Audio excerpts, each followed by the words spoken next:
YSR Congress party ఒక కీలకమైన అంశం. మొన్న పవన్ కళ్యాణ్ సింగం స్టైల్లో వెళ్ళి సీజ్ ద షిప్ అంటాం. ఇప్పుడు దాని మీద కలెక్టర్ వచ్చేటప్పటికి షిప్ను సీజ్ చేసాం అంతకుముందే అని ప్రకటించడం ఒక ఎత్తు.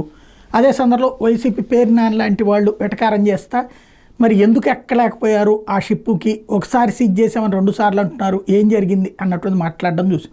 అలాగే తాజాగా వీళ్ళు రైజ్ చేస్తున్నటువంటి పాయింట్ ఏంటంటే అక్కడ 2 పోర్టులు ఉన్నాయి. Private port, Kakinada private port, ఇప్పుడు దాని మీదనే గొడవ. ఆయన రావు గారు ఇప్పుడు అరబిందోకి సంబంధించి. రెండవది యాంకరేజ్ పోర్టు. యాంకరేజ్ పోర్టు 150 ఏళ్ల చరిత్ర కలిగినటువంటి పోర్టు. అది రాష్ట్ర ప్రభుత్వం ఆధ్వర్యంలో ఉంటుంది.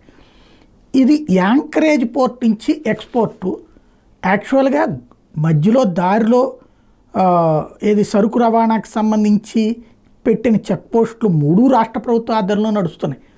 అలాగే యాంకరేజ్ పోర్టు రాష్ట్ర ప్రభుత్వం ఆధ్వర్యంలో నడుస్తుంది.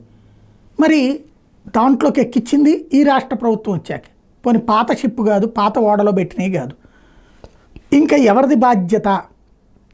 యాంకరేజ్ పోర్టు దానికి తీసుకొచ్చి అదేదో ఎవరి పేరులో ఎందుకు మాట్లాడతారు అని అడుగుతోంది. దీనికి సమాధానం ఉందా? ఇదో $1 మిలియన్ ప్రశ్న.